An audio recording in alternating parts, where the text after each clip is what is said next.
Hello students, Navodaya ওয়ার্ল্ডের পক্ষ থেকে আমি শারমিনা। উইন একাডেমিতে সবাইকে স্বাগত। আমরা জানি সম্প্রতি সেশন 2027 থেকে 2028-এর জন্য নবোদয় বিদ্যালয় সমিতির প্রসপেক্টাস সহ নোটিফিকেশন প্রকাশ করেছে। এতে বলা হয়েছে ফর্ম ফিল আপের শেষ তারিখ 31/7/2026 এবং পরীক্ষার তারিখ 28/11/2026। অর্থাৎ এবছর পরীক্ষাটি আগের বছরের চেয়ে প্রায় 15 দিন এগিয়ে গেছে। তার থেকেও বড় কথা, পশ্চিমবঙ্গ বোর্ডের স্কুলগুলোতে সেই সময় অর্থাৎ নভেম্বর মাসের শেষের দিকে স্কুলের ফাইনাল পরীক্ষা হয়। বুঝতেই পারছো কতটা কঠিন পরিস্থিতির মধ্যে তোমরা যেতে চলেছ। এখন লক্ষ্য করো, প্রসপেক্টাসে যে যোগ্যতাটি আছে এখানে পরিষ্কারভাবে বলা আছে যে ক্যান্ডিডেটের বাসস্থান যে জেলায়, সেই জেলার স্বীকৃত বিদ্যালয় থেকে 2026-2027 শিক্ষাবর্ষে পঞ্চম শ্রেণীতে পড়তে হবে। আবার এই 9 নম্বর পাতায় পরিষ্কারভাবে বলা হয়েছে, যদি কোনো প্রার্থী একটা নির্দিষ্ট জেলার বাসিন্দা হয়েও যদি সে পঞ্চম শ্রেণীতে কোনো পার্শ্ববর্তী জেলার কোনো স্কুলে পড়ে, তাহলে সে নিজ জেলার জেএনভিতে ভর্তির সুযোগ পাবে। এর শর্তটি হলো যে বিদ্যালয়টি তার প্রার্থীর বাসস্থান থেকে সর্বোচ্চ 10 কিলোমিটারের মধ্যে হতে হবে। এরপরে 2 নম্বরটি হয় প্রার্থীর জন্ম তারিখ 1/5/2015 থেকে 31/7/2017 মধ্যে হতে হবে। আর 3 নম্বরটি হচ্ছে প্রার্থীকে তৃতীয়, চতুর্থ এবং পঞ্চম শ্রেণীতে কোনো গ্যাপ ছাড়াই টানা পড়তে হবে। এবারে আমরা আলোচনা করব জেএনভিএসটি সিলেবাস সম্পর্কে। যারা নবোদয় বিদ্যালয়ে ক্লাস 6-এ ভর্তি পরীক্ষার প্রস্তুতি নিচ্ছ, তাদের জন্য এই তথ্যগুলি খুবই গুরুত্বপূর্ণ। নবোদয়ের সিলেবাসে সেকশন 2 এর পাটিগণিত অর্থাৎ অ্যারিথমেটিক চ্যাপ্টারের এবং সেকশন 3 এর ভাষা পরীক্ষা অর্থাৎ ল্যাঙ্গুয়েজ চ্যাপ্টারের কোনো পরিবর্তন হয়নি। সেই ক্ষেত্রে যেমন গণিতের 20টি প্রশ্ন 25 নম্বরের এবং ভাষার 20টি প্রশ্নের 25 নম্বরের থাকতো, সেরকমই আছে। কিন্তু 50 নম্বরের যে মেন্টাল এবিলিটি টেস্ট অর্থাৎ মানসিক যোগ্যতা পরীক্ষার প্রশ্ন হতো, তার ক্ষেত্রে একটি বড়সড় পরিবর্তন করা হয়েছে। তাই আগের বছরের প্রশ্নপত্র দেখেই শুধু প্রস্তুতি নিলে হবে না, নতুন প্যাটার্নটাকে ভালো করে বুঝে নিতে হবে। এখন চলো দেখে নিই মেন্টাল এবিলিটি টেস্ট অর্থাৎ মানসিক যোগ্যতা পরীক্ষার ক্ষেত্রে কি কি পরিবর্তন হয়েছে।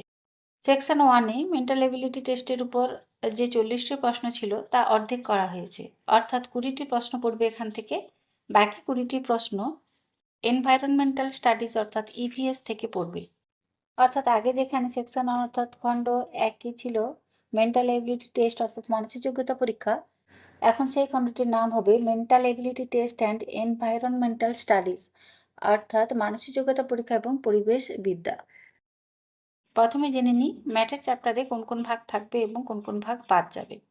ম্যাথের ক্ষেত্রে পার্ট 1-এ ছিল ওয়ার্ড 1 আউট অর্থাৎ বেমানান চিত্রবাদ, এটি বাদ গেছে। পার্ট 2-তে ছিল ফিগার ম্যাচিং অর্থাৎ ছবির হুবহু মিল, এটিও বাদ গেছে। পার্ট 3-তে ছিল প্যাটার্ন কমপ্লিশন অর্থাৎ নকশা সম্পূর্ণকরণ, এটি আছে। পার্ট 4-এ ছিল ফিগার সিরিজ কমপ্লিশন অর্থাৎ ছবির শৃঙ্খলা সম্পূর্ণকরণ, এটিও আছে। পার্ট 5-এ ছিল অ্যানালজি অর্থাৎ ধারাবাহিক সিরিজ, এটি বাদ গেছে। পার্ট 6-এ ছিল জিওমেট্রিক্যাল ফিগার কমপ্লিশন অর্থাৎ জ্যামিতিক চিত্র সম্পূর্ণকরণ, এটি আছে। পার্ট 7-এ ছিল মিরর ইমেজ অর্থাৎ দর্পণ প্রতিবিম্ব, এটি আছে, কিন্তু এর সঙ্গে ওয়াটার ইমেজ অর্থাৎ জল প্রতিবিম্বটি যোগ হয়েছে। পার্ট 8-এ ছিল পেপার কাটিং, এটি বাদ গেছে।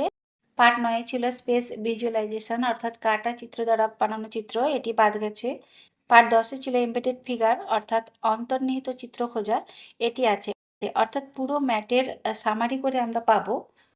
ভাগ 1-এর ম্যাটে থাকছে মোট 5টি ভাগ এবং প্রতিটি ভাগ থেকে 4টি করে 1 থেকে 20 পর্যন্ত মোট 20টি প্রশ্ন। যার পার্ট 1-এ থাকবে প্যাটার্ন কমপ্লিশন অর্থাৎ নকশা সম্পূর্ণকরণ, এতে আবার অ্যালফাবেটিক্যাল প্যাটার্ন এবং নাম্বার প্যাটার্ন যোগ হয়েছে, অর্থাৎ এই অংশে বর্ণ এবং সংখ্যার বিভিন্ন ধারার মধ্যে যে অংশটি অনুপস্থিত থাকবে বা যেটি খালি থাকবে তা খুঁজে বের করতে হবে। পার্ট 2-তে থাকবে ফিগার সিরিজ কমপ্লিশন অর্থাৎ ছবির শৃঙ্খলা সম্পূর্ণকরণ। পার্ট 3-তে থাকবে জিওমেট্রিক্যাল ফিগার কমপ্লিশন অর্থাৎ জ্যামিতিক চিত্র সম্পূর্ণকরণ। পার্ট 4-এ থাকবে মিরর অ্যান্ড ওয়াটার ইমেজিং অর্থাৎ দর্পণ এবং জল প্রতিবিম্ব। এবং পার্ট 5-এ থাকবে এমবেডেড ফিগার অর্থাৎ লুকোনো চিত্র খোঁজা। এরপরে 21 থেকে 40 পর্যন্ত বাকি 20টি প্রশ্ন থাকবে ইভিএস অর্থাৎ পরিবেশ শিক্ষা থেকে।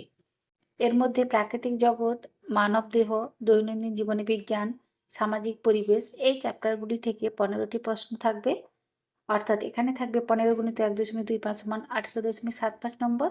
আর বাকি 5টি প্রশ্ন থাকবে একটি অনুচ্ছেদ অর্থাৎ প্যাসেজ থেকে। এখানে থাকবে 5টি প্রশ্ন, অর্থাৎ মোট 6.25 নম্বর। তাহলে দুটি ক্ষেত্রে মোট নম্বরের পরিমাণটা হবে 25 নম্বর। এবারে বলি প্রাকৃতিক জগৎ থেকে কোন কোন বিষয়ের উপর প্রশ্ন আসবে। প্রাকৃতিক জগতে আছে পরিবহন ব্যবস্থা, নদী, পর্বত, স্থল এবং জলজ উদ্ভিদ এবং প্রাণী, প্রাকৃতিক দুর্যোগ, বিভিন্ন ধরনের ঘরবাড়ি বা আশ্রয়স্থল, জলচক্র ইত্যাদি।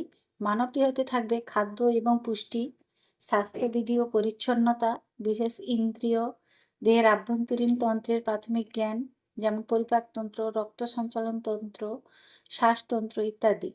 দৈনন্দিন জীবন বিজ্ঞানে থাকবে খাদ্য সংরক্ষণ, জল ও বায়ু দূষণ, জল ও মাটি সংরক্ষণ ইত্যাদি।